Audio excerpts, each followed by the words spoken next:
Вітанкі! Гэта Яна Хімічова. Вядома ж, не трэба адзяваць халат, каб прыгатаваць каву. Прычына, чаму я гэта зрабіла, каб падкрэсліць, што сёння мы будзем размаўляць менавіта пра хімію кавы. А цяпер, калі я звярнула на гэта вашу увагу, я магу яго зняць. Бо мы ўсе ведаем, што не аблічча або халат робіць чалавека навукоўцам, а крытычнае мысленне. Што адбываецца падчас пражання? Па-хімічнаму піроліз. Піро – агонь, ліз – разлажэнне. То бок пэўныя хімічныя рэчывы разлагаюцца. І што разлагаецца першае? Вада. Чаму вада? Таму што яна самая простая, маленькая, немудрагелістая. Ну, і першая ідзе на разлажэнне. Астатнія складнікі кававага зерня, вялізныя, складаныя, араматычныя малекулы застаюцца, пакуль не дасягаецца пэўная тэмпература. І напраўду гэта вельмі карысная інфармацыя, каб зразумець, чаму ёсць розныя тыпы кававага зерня. Напрыклад, светлае, сярэдняе і цёмнае. Сэнс у тым, што эксперты раюць дачакацца падчас пражання першага лускату, ось ён. Потым другога, а розніца паміж гэтым першым, другім, трэцім лускатам у тым, наколькі глыбока пражыцца гэта зерня. Падчас першага лускату з зерня выходзяць малекулы вады, якія пры больш нізкай тэмпературы могуць выпарыцца. Падчас другога лускату выходзяць больш складаныя араматычныя малекулы. І таксама падчас раскрыцця гэтага зерня яны робяць іншы гук. Такім чынам, у залежнасці ад таго, наколькі глыбока вы пражарваеце сваё кававае зерня, залежыць, колькі араматычных рэчываў застанецца ў кававым зерні. Значыць, мы пагаварылі пра пражанне кававага зерня. Наступны этап – яго драбнення. І тут вельмі складаная тэма, таму што ўсё залежыць ад вашага густа і ад таго, як вы плануеце гатаваць вашу каву. Напрыклад, агульная канцэпцыя драбнення такава, што чым больш вы падробіце сваё кававае зерня, тым больш будзе плошча кантакту вады з вашым зернем. Натуральна. Але тут ёсць такі момант, што калі вы падробіце дужа дробна, тады вашы часцінкі могуць проста пранікнуць скрозь фільтр пры гатаванні pour-over. Але для экспрэса вы дакладна мусіце падрабіць ваша кававае зерня да вельмі дробнага памеру. Таму што сутнасць эспрэса, каб яны, гэтыя часцінкі зерня, зліпліся, і была маса вельмі шчыльная. І такім чынам для эспрэса вада будзе пранікаць непасрэдна праз зліпшыеся часцінкі кавы. Але перш чым мы перайдзем да гатавання драбнёнага кававага зерня, мы мусім пагаварыць пра якасць вады нашага растваральніка, які вельмі важны для таго, каб усе духмяныя малекулы з кававага зерня перайшлі ў ваду, у наш напой.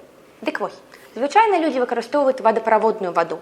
І гэта насамрэч не вельмі добра, таму што ў ёй ёсць бікарбанат, негатыўна зараджаныя іоны. І яны негатыўныя ва ўсіх сэнсах.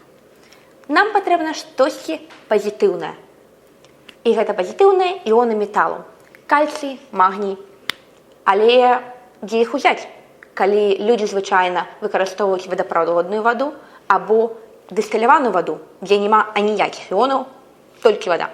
Дык вось, ідэальны варыянт узяць дыстыляваную ваду без анічога, без бікарбаната і дадаць туды трохі пазітыву. Іоны метала.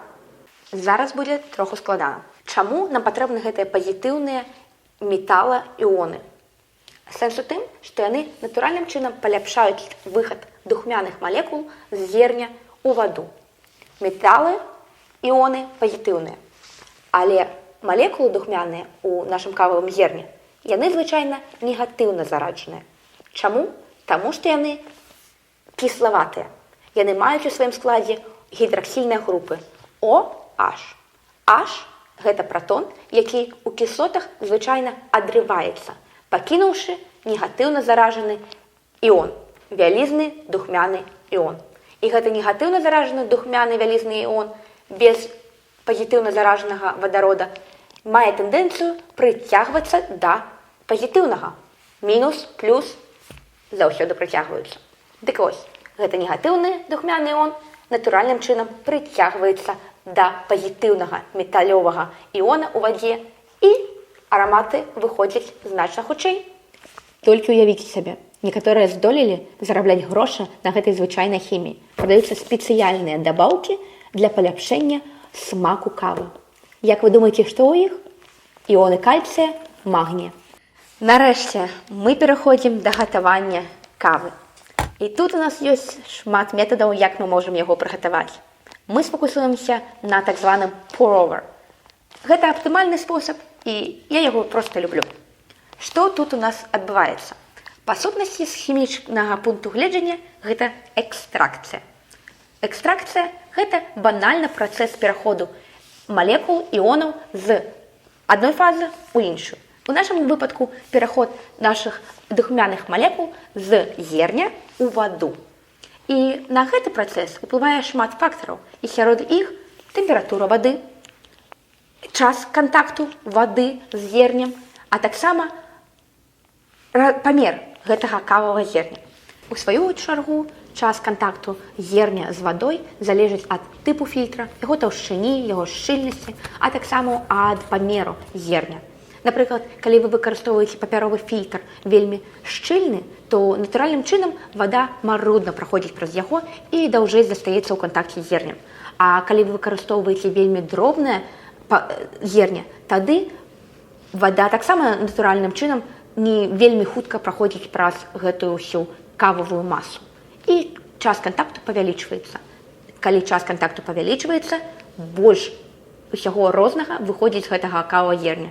І тое, што вы любіце, і тое, што не любіце, усё ідзе ў ваш напой. Яшчэ важны фактар – тэмпература. Здавалася б, чым вышэй тэмпература, тым лепей усё з кававага зерня выходзіць. Ёсць так званае ураўненне Арэніуса, якое кажа, што пры павышэнні тэмпературы натуральным чынам паскараюцца ўсе рэакцыі, у тым ліку і растварэнне духмяных малекул у вашай вадзе. Але тут ёсць момант. Мы не хочам усе малекулы выходзіць з нашага кававага зерня. Некаторыя з іх не вельмі смачныя. Такім чынам, нам патрэбна вада такой тэмпературы, каб смачненькае ўсё выйшла, а ўсё тое ёлкае, непрыемнае засталося.